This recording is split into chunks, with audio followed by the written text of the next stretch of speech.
पीके से मैं हूं कार बगाड़। इस वक्त मेरे साथ मौजूद हैं सदीक जान साहब, बहुत शुक्रिया आपके वक्त का सर। केपीके में वेलकम। वजीर आला तब्दील हो गया, सोहेल अफरीदी साहब आ गए और नया फंडा है सर। वो कह रहे हैं जब तक खान साहब से मुलाकात नहीं होगी, जब तक खान साहब मुझे लाएमल नहीं देंगे, मैं कुछ नहीं करूंगा। डिटैच हो गए सारी चीज़ों से। तो काम करेगा ये आइडिया? मुलाकात हो जाएगी? क्योंकि मुलाकात करवाना एक बहुत बड़ा चैलेंज बन गया है। वजीर आजम साहब भी कह रहे हैं कि मैं पूछ कर बताऊंगा। बिल्कुल, आप अंदाजा लगाएं कि जो ये मुलाकात इतनी इंपॉर्टेंट है कि वज़ीर आज़म बेचारा अभी कहता है मैं पूछ कर बताऊंगा, लेकिन अभी तक नहीं बता सके।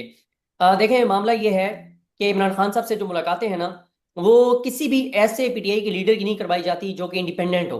और या वो मतलब वही बात बाहर आकर करता हो जो बात अंदर खान साहब ने की होती है।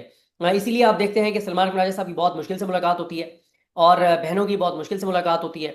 और कुछ लोग हैं उनकी गाड़ी डायरेक्ट अंदर चली जाती है पूरे प्रोटोकॉल के साथ, यानी इमरान खान की बहनों की को तो इंतजार करवाया जाता है, लेकिन कुछ लोग आते हैं और डायरेक्ट अंदर चले जाते हैं।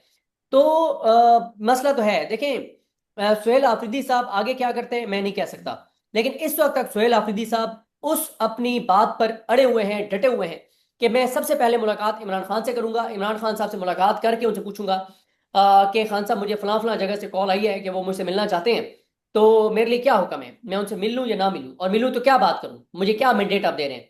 देखें, सुहेल अफरीदी साहब जो है ना, उनके अंदर जो सीएम की कुर्सी की कोई लालच नहीं है। हमारे एक दोस्त हैं, बड़े सीनियर जर्नलिस्ट हैं, वो उनके साथ कई घंटे उन्होंने गुजारे हैं। उन्होंने मैंने उनसे पूछा, क्योंकि मैं मेरी अभी तक उनसे सुहेल अफरीदी साहब से मुलाकात नहीं हुई, कॉल पे तो बात हुई लेकिन मुलाकात नहीं हुई, और उसकी एक वजह ये भी है कि मैं ये समझता हूँ कि वो हमारे, ठीक है, हमारा बड़ा अच्छा उनके साथ एक तल्लुक है, लेकिन अब वो सीएम है केपीके के, तो हमें उनके प्रोटोकॉल का, उनके डेकोरम का ख्याल रखना होगा। जैसे हम पहले किसी भी वक्त जाके किसी से भी मिल लेते थे, तो जाहिर है हमें वो चीज़ हमें नहीं करनी चाहिए। उनकी एक रिस्पेक्ट पहले भी थी, एक भाई और दोस्त के तौर पे, और अब भी रिस्पेक्ट उतनी ही है उनके लिए, लेकिन